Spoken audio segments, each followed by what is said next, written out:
Greetings, programs. This is Wretch. Welcome back to Shadowrun Hong Kong. Let's go ahead and talk to Maximum Law, see if there's any new dialogue options from him after his near-death experience. Law raises his VR goggles as you approach. His eyes are deep brown, surrounded by premature wrinkles. He squints in the light, blinking. He seems at a loss for words. Hey, Shan, His voice is subdued. I just wanted to say I'm sorry. I didn't mean to, put anyone in danger. Lesson learned. Don't worry about it. He puts his VR goggles back down. I guess Shadowrunning's a darker business than I thought.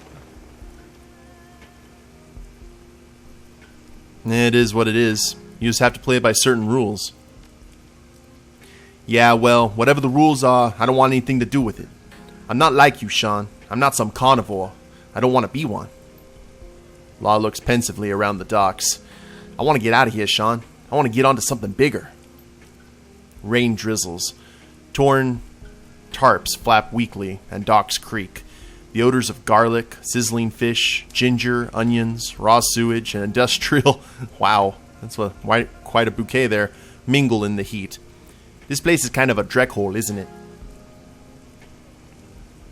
Well, like you said, it's a stepping stone. Yeah, it is. And dealing tech is how I'm going to get out. I guess that makes my strategy clear. Law breaks into a rascally grin. Welcome to Law's Technology Palace, Shan. What useless junk can I sell you?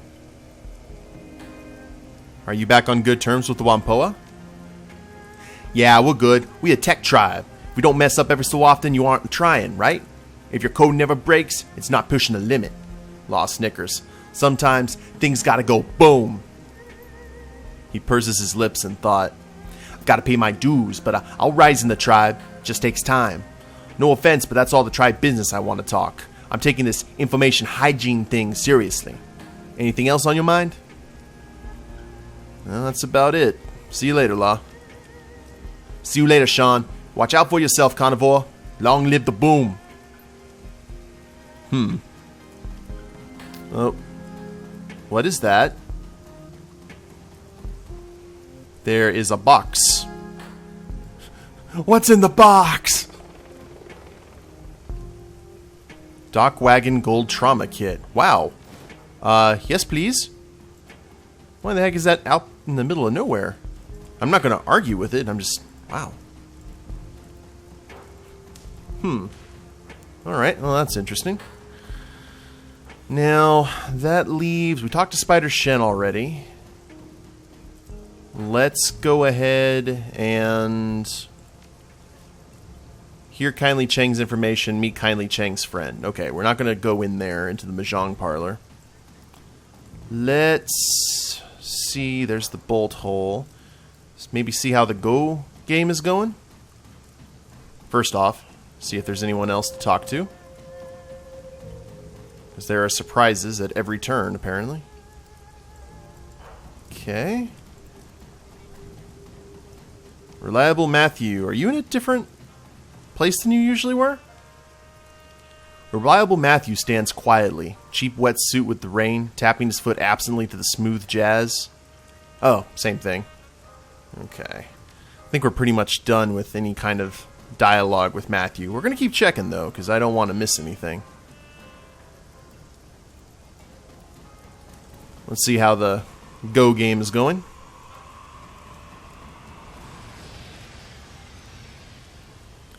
Look who's back. Why don't you go egg a car or something and leave us alone? Alright, same old thing. Let's go ahead and just skip through it. Yeah, alrighty. Now, let's check the parlor of the 5 phases. See if Crafty has any new info for us. Algernon is nowhere to be seen. A sight, unexpected from the window's slapdash product displays, strikes you as you walk through the shop. Everything is clean. Unusually clean. Not spotless, a nearby food plate resting atop a small collection of books speaks to that. But otherwise, the piles of journals and notebooks and books from before are, for the most part, on shelves, organized. The shopkeeper is nowhere to be seen. You don't remember whether an open sign was on the front door, but the handle turned easily enough. Someone must be here. You approach the front counter and see a service bell. Ding! You hear a thump, followed by a loud dreck. Crafty leans up from behind the counter, rubbing the top of her head, a duster in her hand. Her eyes widen when she sees you. Shan? Wow, you've been busy. Feel like I've walked into another dimension. Crafty waves your comment away. I was getting hounded by some of my regular patrons, and maybe a sanitation officer or two. You see the urgency in her eyes as she leans forward. That doesn't matter, Shan. I found it. The thing we've been searching for. I know what's happening inside the walled city. I'm all ears. She takes a breath. The Yama Kings. They're real. Whoa now. That's a big leap from imaginary monsters. Crafty's eyes hold your gaze with an unshakable intensity. I'm serious. You know me. I'm the last person to start believing in Santa Claus, much less my mother's ravings. But this is solid. The Yama Kings are real, and they're coming. She lays her palms flat on the counter, almost breathless. They've been on their way to the walled city since the place was built. The dreams, they're portents of their coming. Omens manifested as dreams. You really believe that? Just think about it. The strange things we've been dreaming, the sensations, the hunger. Asleep or awake, it affects us all the time, anywhere. The connection? We're all in or near the walled city. Itself is a beacon for disaster. Something or some things have noticed the city, and now we're noticing them. Then everything that's happened in the walled city, it's been the Yama Kings all along? Not quite. I don't think the Yama Kings are the cause of the walled city's corruption. They're the effect. Something in the walled city has so polluted the feng shui of the place that it's acting as a magnet for malevolent astral beings. Mom was right. There's something at work in the walled city. I don't know if it's a curse or something else, but there's something deeply unnaturally at work in that place. Her words shake. I'm so sorry, Mother.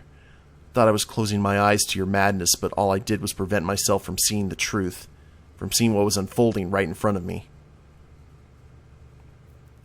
Can the Yama Kings leave the walled city? Why would they?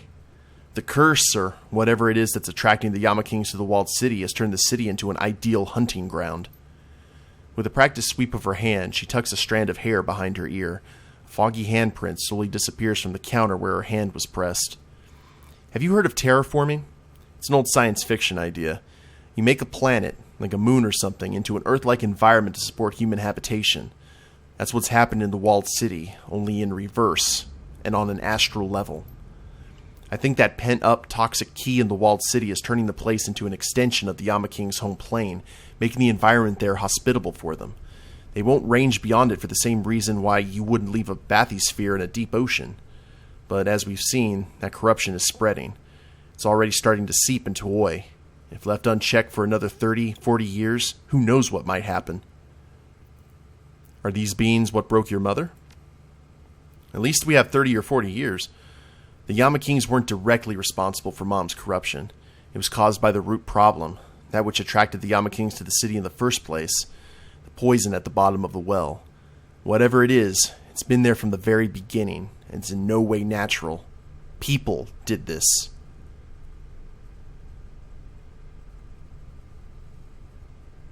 Your mother sacrificed a lot for her research. I know where you're coming from, Shan, but my mother still allowed herself to be corrupted. She put herself in the way of evil, and it took her. Not a second thought for anyone else. Her research has given us valuable resources. I'm glad these journals, these pieces of her mind, can be used to arm ourselves against the Yama Kings. The knowledge it's given us will help us in the trials to come. Well, let's backtrack a moment. This is big, Crafty. This is huge. At your words, an unusual mood washes over Crafty. She raises her hands and grips her tattooed arms, hugging her chest. Please, Shan, you have to stop it. This evil. For yourself, for my mother, for every man, woman, and child in the walled city and Hoi. Nobody outside of our community will care about this. They've already written people like us off. If what's happening here is to be undone, we have to be the ones to undo it. Of course, the city is just as important to me as it is to you. I'll do whatever I can to stop the Yama Kings. You watch her grip relax and her shoulders ease. Thank you. No, really, thank you. Well, I need to take care of some things on my end. That's a lot of information to process. You take care of things on yours. Interesting. So that's good to know that the Yama Kings aren't... That's interesting that they're not the cause. They're just kind of a side effect. So let's go ahead and board the bolt hole. No company meeting. That's good. Mission computer first. And one unread message. Mail. More notes. Ah, this is from Crafty. Shan, while I was blazing through my mom's journals, something struck me. We spent so much time reading about the walled city that we haven't thought to look at it, to paint a picture with the information we've been gathering. So I contacted a friend of mine, Riley, a Decker, and asked her to pull some data for me. Her results were surprising, and for what it's worth, I think we're onto something. Riley dug up records of things like reported sleep disturbances, psychotics breaks, HKPF responses to cult activities, etc. She found that they all form a classic bullseye heat pattern around the walled city. She couldn't find any data from within the walled city itself, but the pattern data was still enough to establish the pattern inside the slum. This has got to be more than a coincidence. It's too unnatural to be attributed to anything else. I don't know what it means yet, but I've got my nose in the books. I'll let you know what I find out. One other thing. That last email I sent you, the one with my mother's notes, I went ahead and reread it, and that took me back to the source text, and I was able to pull something else from her list. This isn't much, but it seems to be pretty consistent across her ramblings. If I'm reading it right, it's kind of like a set of rules that govern the interactions of the Yama Kings. It's surprisingly bureaucratic if I'm reading it right. Most interesting tidbit is this. There's something here about the Kings being able to back down in a deal. It's like, if they give an inch, they forfeit everything. From what I'm reading, the Yama Kings have their own code of laws, but they don't have to follow them unless you know how to call them on it. Like, they break the rules all the time, but if you can't cite chapter and verse on which rule they're breaking, it doesn't matter to them. Approach from a place of wisdom, though, and you can bind them with their own laws. Ooh, I'm pretty low on wisdom. Anyway, this is all really arcane stuff, but I think there might be something here. I can't vouch for any of it, obviously. When you take a step back, it all sounds like crazy talk. But one thing I can tell you for certain, my mother believed it was true. If anything else comes up, you'll be the first to know. Crafty. Okay. Well, let's access the BBS. We have no pay data for sale. Do we open the jobs directory? View all pending jobs. Do we have any active jobs? No, we have no active jobs right now except what we need to do for Kindly with her friend and for her with the plastic-faced man. So let's check the BBS, and then we will go and look at a new job to grab. I want to grab all the jobs. I need all the XP I can get, all the karma. Ooh, explosions in Eastern District. Decker looking for team. Oh, Decker looking for team, not team looking for Decker. Wait a minute. What's up with all the explosion rocking the Eastern District? My walls were just shaking. Word has it Shiawase has a secret lab tucked away in an old industrial building out here. I'm guessing the rumor's true. Correction. I think Shiawase had a lab out here. Sandwiches are sexy. Ugh, it's really stinking where I'm at. It's a cross between sulfur and weirdly new car smell. I wonder what they were doing. Better put on your gas mask for good measure, man. Decker looking for team. Experienced Decker looking for team to run with, potential for a long-term arrangement. I've taken over the business interest of a team of runners running basic heist and the occasional transport gig. I'm in contact with a reliable fixer and will be working with the old team's long list of happy clients. Requirements. You must not take experimental stims during runs. Check. You must not tamper with chemicals in secret labs. Check. You must know how to properly operate a moped. Check. You must listen to your decker when your decker says, I don't have control of that turret yet. Apparently, uncheck. You must have a good sense of humor. Optional. Shenzhen Joe. Hey, what happened to give me some new yen? I recognize this ad. It's his boilerplate. His team was always looking for a new decker. What the hell happened? You see that fourth item on the requirements list? Oh, Drek, that's nuts. Are all of them gone? Muffin Top Ninja? Captain Scone? All of them. Except Explodey Sue. I hardly got to know them, but they were good people. What a terrible loss. You had no idea who you were running the shadows with, huh? Explodey was a great war hero. Tough as nails. Could have tipped the scales for Taiwan if she hadn't knocked herself out with the force of her own mana blast at a crucial moment. No Drek. It gets better. Muffin Top Ninja was one of the most revered martial arts masters in the JIS until his health began to fail. He was well known for his self-depreciating humor. And Gimme Some New Yen was a great philanthropist. Every credit he earned, he poured back into helping the indigent population of the walled city where he grew up. And Captain Scone? I kind of chuckled at his name, but now I'm thinking there's more to it. I'll say, he was a Scottish separatist who campaigned tirelessly for the restoration of his country. When his activism drew too many enemies, he fled and became a pillar of the Scottish expat community in HK. As for his name, I think Stone of Scone. These amazing people just couldn't catch a break. Now this. Rest in peace. I'm mortified. I wish I had gotten to know them better. I wish I had gotten that turret down faster. Seems like you knew them very well then? I suppose so. I'm a decker who responded to one of their first ads. My gut said not to join them, but we developed a lot of mutual respect over the years. I never thought I'd live to see one of their deckers live. Well, although it'd make two deckers, I don't suppose you'd like to team up? I don't think so, no. So the decker was kind of like the drummer for Spinal Tap, and now the roles have reversed. My, how the tables have turned. So, let's go ahead and open the jobs directory. Pending jobs. The next one was the restaurant job, wasn't it? And then data retrieval, attending a party. Yeah, we just went up like that, so... Restaurant job. That was for... Kidnap Rooster Lou. Or Low. We will take the run. Oh yeah, with the Talon. That'll be fun. I'll let the client know you've accepted the job. By the time you arrive at the Shangri-La, the boat to get you out will be waiting. Awesome. We do this just one at a time. Now, first off, and I just realized something. There's not an option to get some rest. That's new. Well, where's Duncan? I bet all the crew's at Kindly's, isn't it?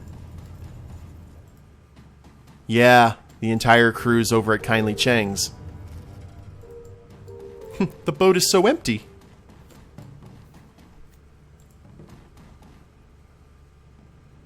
Oh, hey Koshi. Hey buddy. Gonna give you a pet? No? Okay. I would really like to look at Ractor's research, but I think Koshi would take exception to such shenanigans and goings-on. Can't even look into Gaichu's things. Well, to tell you guys the truth, that gives us time to just start blasting away at these side missions. Because that way we can get it all taken care of, and then we can go see Kindly and work on the next phase in terms of character development and such. So, let's go ahead and get going with that, because that has potential. Let's see if we can take the crew first off. Do. Travel to the Shangri-La to kidnap Rooster. I will. Nice. We can grab people. And who should we take? We had ISO and Gobbet on the last run. Duncan's. We haven't had Duncan in a while. And let's just grab the people we have. And we won't have any decking or shaman, unfortunately. But, you know, we'll just go with it. See what happens. It's going to be a guy's night out. And let me look at my gear here real quick. Inventory. On me. Well, I guess we'll find out. Confirm. Whatever I don't have to pay money for. And most of my... I need to get money for all the new armor and all the things over at Spider Shen's. I do not want to be under-equipped. Uninvited guests.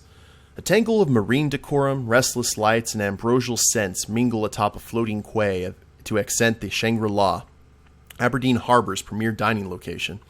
With competitive views of the surrounding bay, the restaurant attracts a steady crowd of tourists and Wujing personnel. The primary money man for the 289s. Chuang Sing Rooster Lo is enjoying a rare meal outside of Triad-held territory. Intel says he set up one of the restaurant's private dining rooms, but he's not alone. Rooster keeps a personal bodyguard, a notorious orc called the Talon, in addition to his regular security detail. You've seen photos of the Talon's handiwork.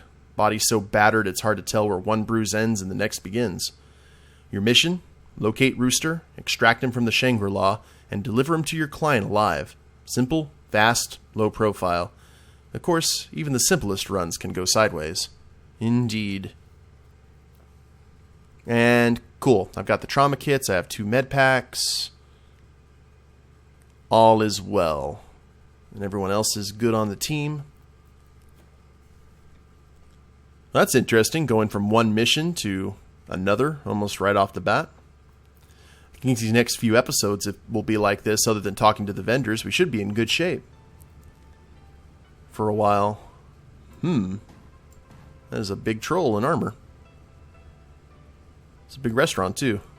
Security guard. Tickets, please. Stepping into the anterior hallway of the Shangri-La, you're confronted by a massive wall of troll, the restaurant's front door security. He speaks with a surprising elocution. Welcome to the Shangri-La. We strive to provide our patrons with an exquisite dining experience. If you have any questions or require special accommodations, don't hesitate to speak with our staff.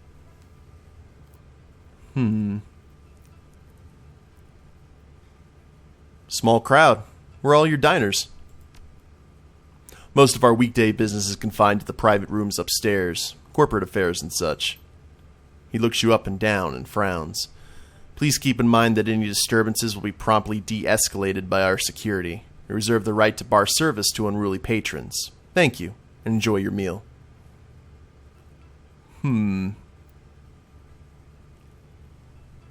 Let's see here. What security? I don't see any guards around. With a puff of his chest and shake of his shoulders, the troll assumes a more aggressive posture. His face remains a mask of neutrality despite the obvious irritation in his voice. Wujing prides itself on having world-class security personnel. You do well to remember that the best kind of security is often hidden from sight. Humorous that he thinks the worst threat would shamble in through the front door. Indeed. Thank you very much. That crab was truly amazing. I just wish I didn't have to wait an hour to get it. Oh, I hate that. Like, the food is amazing, but you have to wait. Especially in new restaurants. Hello, ma'am. Are you the waitress? A waitress swamped with orders is caught unaware by your approach. Oh, welcome to the Shangri-La, sir. Our hostess will seat you as soon as she gets back. You're welcome to wait in the lounge. This will only take a second. Alright, thanks. I don't know what the... I can't believe they are late again. Oh, so this is pretty... Wait for the target. So things are about to get hot and heavy here already. Okay, guys. Oh, Koshi decided to join us. That's nice.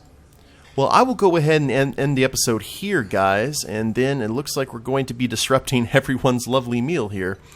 Hope you guys have enjoyed it. If you liked the episode, go ahead and click like down below. Subscribe to the channel. Leave a comment. That'd be a big help. And we'll see you next time. Later days, everyone.